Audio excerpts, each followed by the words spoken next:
They will store value in things that exist independently of political will. They will adapt early, while others cling to the comforting myths of permanence. Trust, once lost in fiat systems, doesn't vanish entirely. It migrates. It moves toward what is real, scarce, and proven. Throughout history, it has always found refuge in hard assets, in commodities, in tangible forms of wealth. The pattern repeats because human nature repeats. We trust as long as promises seem credible, and we abandon those promises the moment they betray reality. That is the stage we are approaching now.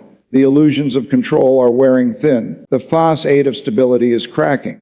The world is waking up to the simple fact that no amount of printed money can create genuine prosperity. Value must come from productivity, discipline, and balance, not from manipulation of numbers. When that realization becomes widespread, the final phase of the fiat era begins.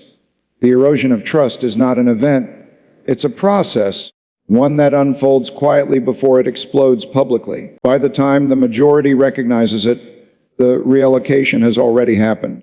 The smart money will have already moved into assets outside the system, those not dependent on anyone's promise to pay.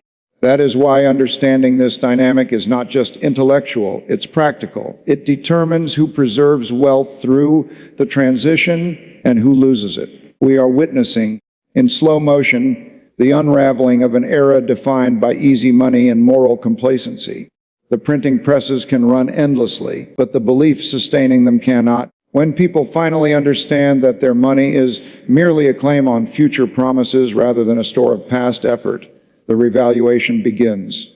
What was overvalued, paper assets, inflated currencies, unsustainable debts, deflates. What was undervalued, real goods, commodities, tangible value rises. The end of every fiat era feels chaotic, but it is simply the return of equilibrium. Systems built on deception always revert to truth. The erosion of trust in fiat money is not a tragedy, it is a correction, a painful but necessary reminder that value cannot be printed, and that trust, once broken, can only be restored through reality itself. Every major turning point in the world economy is marked by a massive rotation of capital, a reallocation so large that it redefines what wealth means and where it resides. When systems reach extremes, capital does not vanish, it migrates. It seeks safety, productivity, and trust. And that migration, once it begins, becomes self-reinforcing.